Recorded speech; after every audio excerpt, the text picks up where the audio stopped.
Welcome back to Need for Speed The Run. Today we're going to be blowing through the rest of Middle America. Well, it's certainly getting quite a bit less middle, as if I'm correct as to exactly where Illinois is, you're starting to get very much eastwards. We are. We're starting to get near the Great Lakes area, but we're starting in Wisconsin this time.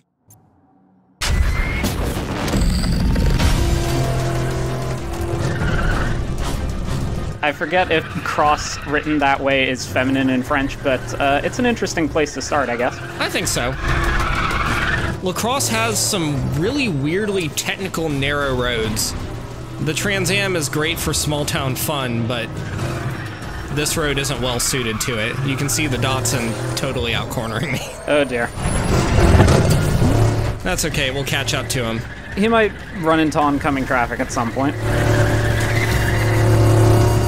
A lot of La Crosse and Country Highway is about knowing what paths to take. There are a lot of junctions where you can take shortcuts or you can't.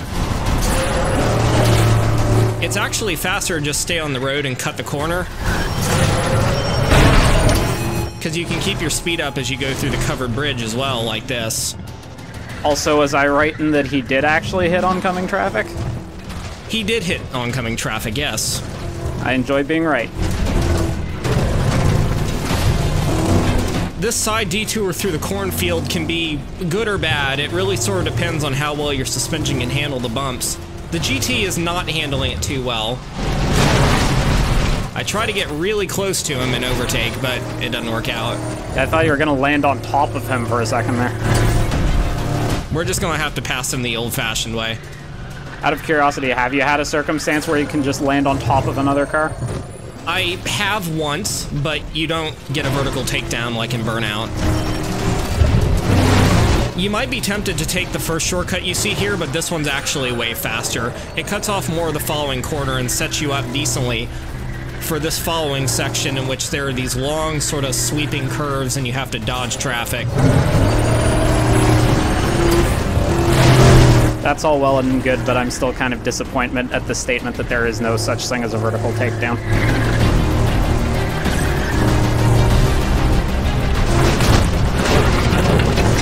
Do you find yourself getting dizzy at all when the camera kind of shifts position on the Z-axis when making certain turns like these? I used to when I started playing the game, but after doing this a few times, I sort of got used to it. Because I'm trying to think if the other Need for Speeds do it, and, well, based on my impression of this game, they might, but it didn't seem quite as dramatic as it just did there. Country Highway is definitely one of the ones where you just have more stuff going on, so the camera tends to jostle around a lot more. It's kind of trying to do the Michael Bay action cam thing, I think. Works out pretty well for the most part, but not when you're trying to swerve a Trans Am all over the road. I'll give it credit for the effort, then.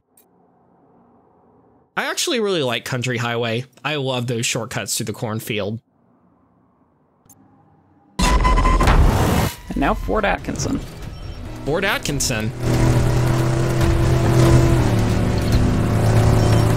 I also noticed it was giving the distance to New York, despite the fact that we haven't hit the Chicago checkpoint yet. We haven't. It's actually been doing that the entire game. We're actually kind of starting to close out the run. Well, that's what I get for being unobservant, I guess. Sometimes it likes to post in, sometimes it doesn't. At least we get to hear Over Under again. I know. What a great song. Riverside Drive is a really weird route. It has a bit of everything, but the main thing you'll see here is flat-out highway racing, which the Trans Am is normally really good at, but you have to be aware of when your opportunities to take shortcuts like this come up. Yeah, that seems like a pretty massive shortcut given the angle it took relative to the main route. Well, the shortcut itself is excellent, but there is a serious problem. You have to come back onto the highway, which is very difficult if you have traffic like this. your line coming onto the highway again has to be spot on if you want to get out without losing speed or wrecking into a wall, especially if there's traffic there. At the same time you did it. Whoa. Okay, yeah, there's gonna be some complaints about those guys driving. Just a little bit. This is actually probably the hardest part of Riverside Drive. I find that when traffic gets added to a Need for Speed game... What were you saying about traffic? Yeah. Yeah. I mean, it's nice that the AI can get screwed up by it too, but whenever I try to race long races like this, target fixation does become kind of a problem for me, so I do find myself steering into the back ends of trucks far more frequently than I'd like. That is a serious problem in the run, especially with a longer event like Riverside Drive. Riverside Drive basically requires that you know the car very well and you're consistent. If you don't know the car, you get tripped up trying to do overtakes on gravel like that. I did a little bit, I actually hit the wall. Ooh. Still, you got your last second pass, so good job. Thank you. I think your Trans Am hates you for it, though. I don't think the Trans Am could ever like me, to be honest with you. Is this an expression of mutual resentment, then? In a sense. I've started to get used to the Trans Am, and I do appreciate some things about it, but there are a lot of things I don't appreciate about it. I'll be curious to hear the breakdown. Though, what's gonna happen here? This is another one of my backup runs. So, I'm following the McLaren. He hits this guy, and I try to avoid him, hit the McLaren. Frostbite physics. Please tell me he continues. Yeah, he does. He looks like he was about to just continue on his Sunday drive, no problem. The civilian drivers in these games are far more insane than the race drivers. Pick it up. We have to make Chicago in the top 50. There are so many times I've been tripped up by civilian traffic. I just got word. The mob has a welcoming committee waiting for you downtown. What was that, Christina Hendricks? She actually exposited something new for us? Very nice. Not for a second. Didn't know you cared. Way to not say bye, Christina Hendricks.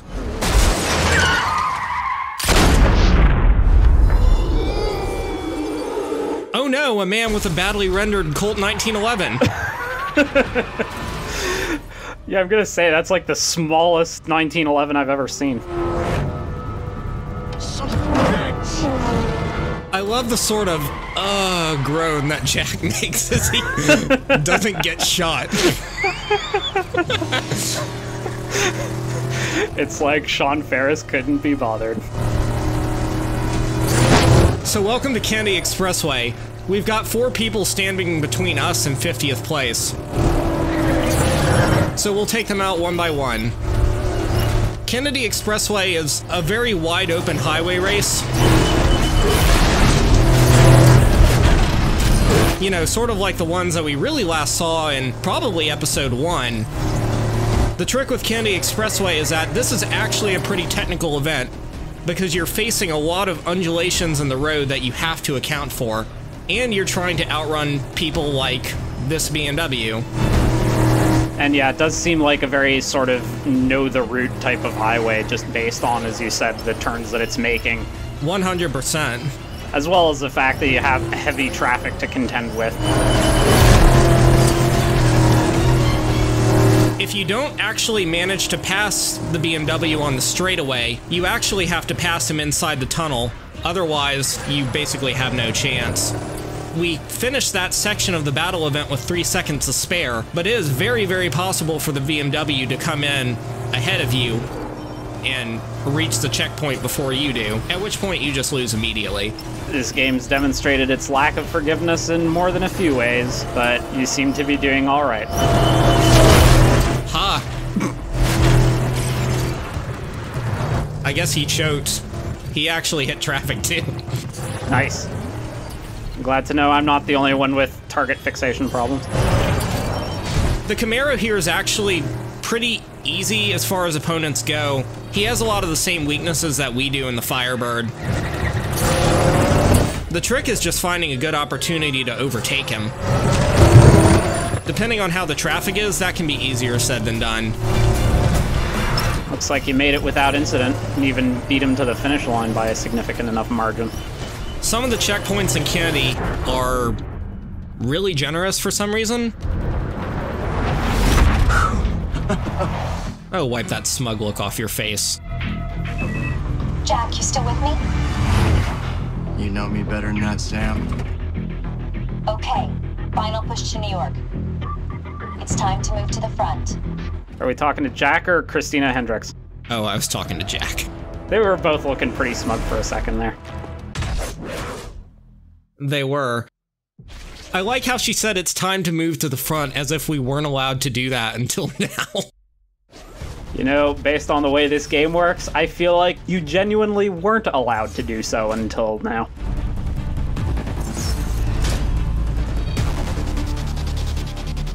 So, Diacorn, tell me, do you have any thoughts about how this game might be sort of improved from a story or technical standpoint? Well, it's hard to find something in this game, story-wise, that I think they couldn't flesh out better. Technically, I think they could have probably avoided using Frostbite 2, because Frostbite physics.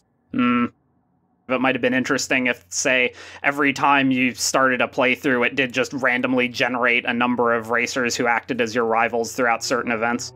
I would love to see that. So we're finally on Marcus Blackwell's home turf. I figured we needed an appropriately climactic song to race him to.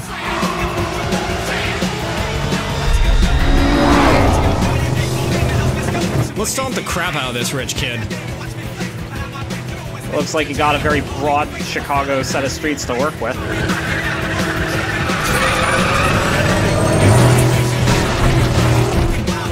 Fortunately, we do. And we have some ample shortcuts, and we can just overtake him like that. Very nice. See, he was a total chump. The game really, really doesn't like it when you overtake him, though. Because he just zooms right past you. Nah. And of course you get cutscened into traffic. Uh-oh. Oh no. We're not in our car anymore, you know what that means. It means quick times incoming. With helicopters. Did that have machine guns mounted to it? Oh yes. God. Yes, it does. So... This is what I want in my Need for Speed game. This is everything I asked for. Assuredly. And boy, that guy's simultaneously incredibly accurate and terribly inaccurate. Remember, kids, Vladov, you don't need to be a better shot. You just need more bullets.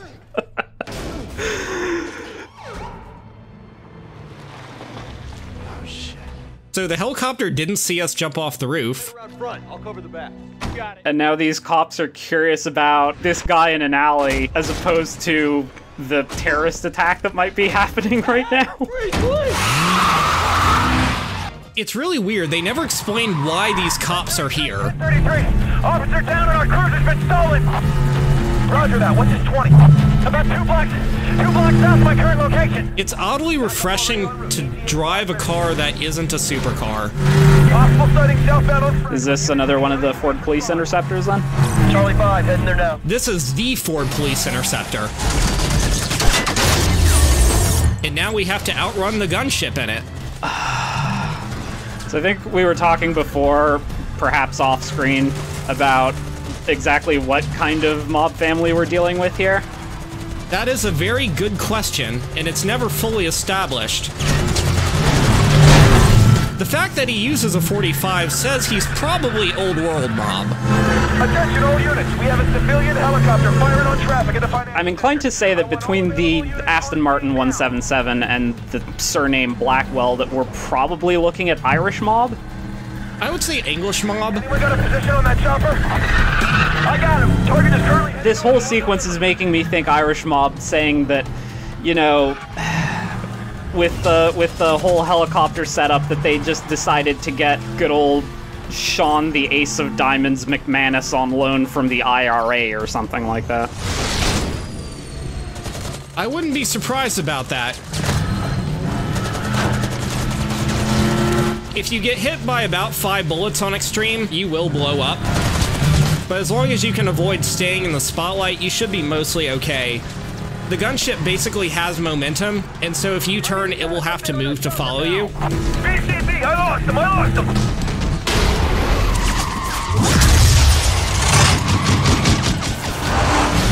But if you hit that car, you're pretty much sunk.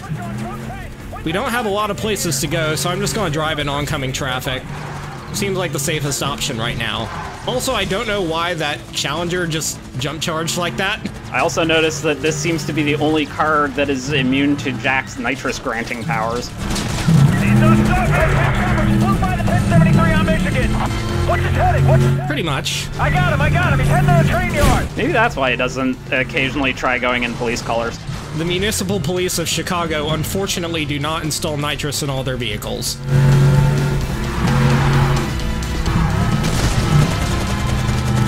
I wish this bird ran out of fuel like the ones in Most Wanted do.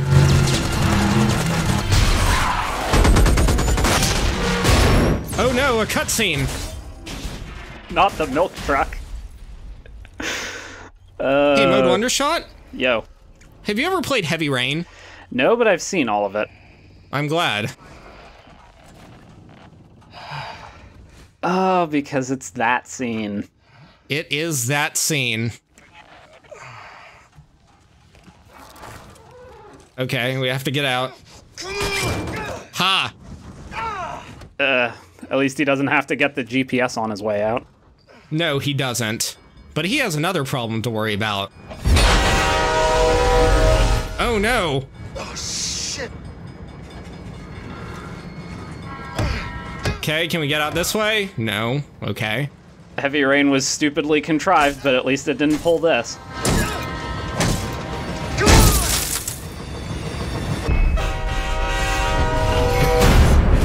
Wow. That train was a lot closer than I thought it was. And that smash cut was almost effective.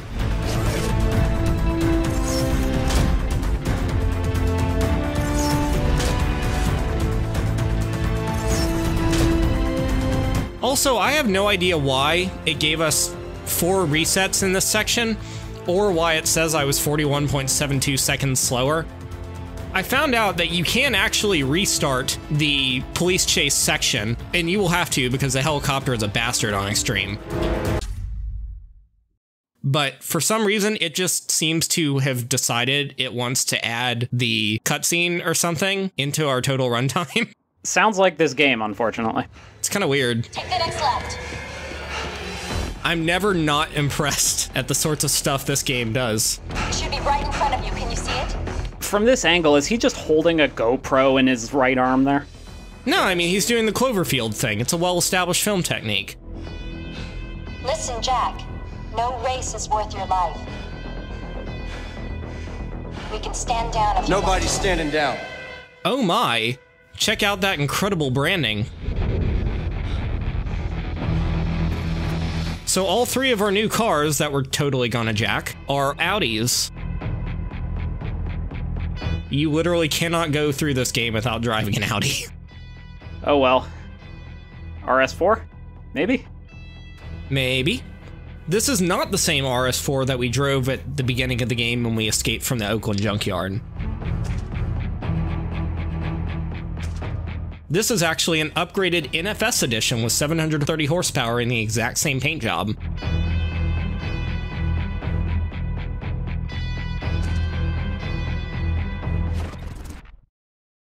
You'll have to deal, I'm sorry. R8's good too. It's not the Gallardo, but it's pretty great.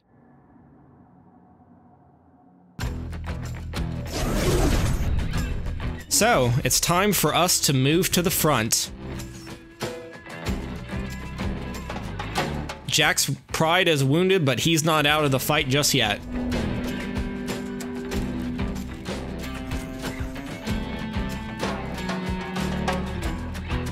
looks like we've got a much shorter route to go, but based on how this game seems to compress space, I wonder how many stages we have left. 3, actually. I look forward to an impressive performance. Hey, wasn't that the place we just were? Maybe it was. It totally was.